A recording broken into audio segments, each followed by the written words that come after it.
Sur la route qui traverse le désert du Sahara, au centre-ouest de la Mauritanie, se situe la ville d'Attar, ville principale de la région d'Adrar, qui constitue la zone la plus touristique du pays. Ici, seulement 6 catholiques étrangers sont présents parmi près de 30 000 habitants, tous musulmans. Dans cette république islamique, les autres religions sont tolérées, à condition de ne pas faire de prosélytisme. La mission catholique assure une présence auprès des plus fragiles en termes d'éducation, car aujourd'hui, le taux d'analphabétisme est de 46%.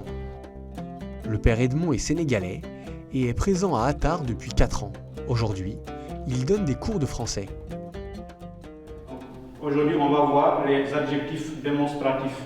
Vous allez essayer, comme la dernière fois, vous allez essayer de faire l'exercice numéro 2. En tant qu'Église, notre mission c'est d'évangéliser, mais l'évangélisation revêt de, différentes formes, selon les contextes, selon les personnes à qui le message de l'évangile est destiné. Ici, on ne peut pas crier l'évangile sur tous les toits. Et on ne cherche pas à gagner du terrain ou à grandir en nombre, mais on cherche à être présent d'une manière qualitative. Dans les locaux de la paroisse du Saint-Esprit, seuls 2 prêtres s'occupent de l'accueil. Ici, pas de paroissiens, mais quelques personnes de confession musulmane viennent apporter leur aide. Tous les après-midi, ils viennent animer des ateliers d'informatique, de couture, de coiffure et de français auprès d'une 50aine de jeunes désireux d'apprendre un métier.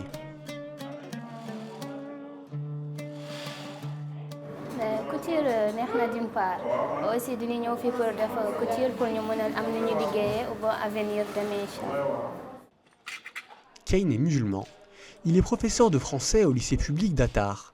Il est bénévole à la mission catholique pour donner des cours et superviser les ateliers du centre. L'Église déjà a une vocation sociale parce que au-delà même de la religion, elle intervient dans le domaine social en vue d'aider les personnes qui sont les plus démunies de la société. Actuellement, les pays africains sont en face d'une situation un peu critique. D'une part due à la pandémie de Covid-19 et d'autre part due à un taux de pauvreté très élevé. Et que la plupart de ces familles qui sont là n'ont pas assez de moyens pour subvenir aux besoins de leurs enfants. Et en tant qu'éducateur, professeur, si je suis en face d'une situation pareille, il est de mon devoir d'intervenir afin de donner à ces jeunes filles, à ces jeunes enfants, une lueur d'espoir qui leur permettra demain de pouvoir intégrer la vie sociale facilement, mais aussi la vie professionnelle. Voilà pourquoi je me suis engagé et que je me donne corps et âme pour la réussite de ce projet. Une bibliothèque est aussi destinée aux élèves et aux enseignants de la ville. Yuma vient dans ce centre depuis 2006. Aujourd'hui, elle s'occupe de la bibliothèque. En tant que musulmane, c'était très compliqué et très difficile que je fréquente ici au début, de venir pour les cours. Et certains ne comprennent pas, croient que les gens viennent pour autre chose. Mais finalement, avec le temps, les gens commencent à savoir l'importance et les opportunités qui sont ici, qu'on ne trouve pas ailleurs. Donc, au fur et à mesure, les gens découvrent et viennent et comprennent que c'est pour apprendre. L'Eucharistie est célébrée ici tous les jours par l'un des 2 prêtres de la paroisse. Dans l'assemblée, seules 4 sœurs de la congrégation des filles de la charité assistent à la messe. Avec les 2 prêtres, elles sont les seules présences chrétiennes de la ville.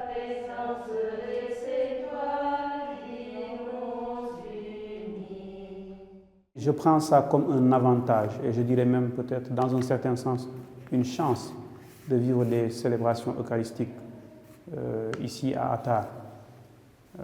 Dans la mesure où ça nous appelle à vivre les célébrations avec plus de sobriété, plus de simplicité, si nous n'avons pas cet amour que le Christ nous communique dans ce cœur à cœur-là, nous ne sommes rien. Parce que c'est son amour qui nous tient, c'est son amour qui nous vivifie, c'est son amour qui nous motive à aller de l'avant, toujours un peu plus.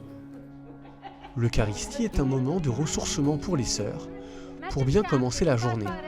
Elle s'occupe de l'animation d'un centre de personnes handicapées et d'un programme de soutien scolaire aux jeunes en difficulté. Ce matin, sœur Diala et sœur Teresa vont au quartier Château d'Eau, en banlieue d'Atar, pour aider les enfants très précaires.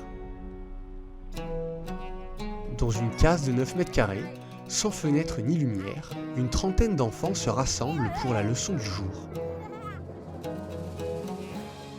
Alors les enfants sont là pour apprendre les lettres, le français, l'arabe, le calcul, pour les préparer à l'école.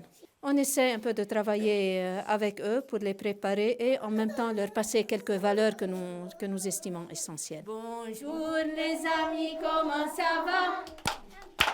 Bonjour les amis, comment ça va, Camille? Dans ce quartier, la pauvreté extrême touche près de 90 familles. Éducation, santé, visite des familles. Pour ses habitants, la présence de ces sœurs est très importante, au-delà de la religion. Ces enfants sont un peu défavorisés et si vraiment nous, on ne s'occupe pas de ces enfants resteront toute la journée dans la rue. Et on va commencer aussi prochainement un programme avec leur maman pour les aider à prendre soin de la famille, de l'hygiène, les aider à tenir vraiment leur rôle de mère. De l'autre côté de la ville, sœur Ima, espagnole, s'occupe d'un jardin d'enfants. Son objectif, leur donner les bases dans les matières principales pour qu'ils arrivent avec les connaissances solides à l'école publique. Yo he notado mucha diferencia de nivel con los niños, pero bueno, confío en que de aquí a mayo, junio avancen un poco más. Luego van a la escuela. El que va sin saber nada no aprende nada. El que es un poco espabilado pues saldrá adelante. Entonces es mi preocupación, que aquí por lo menos que aprendan lo máximo para cuando lleguen a la escuela no se queden atrás. Après une journée de mission, place à la prière en communauté.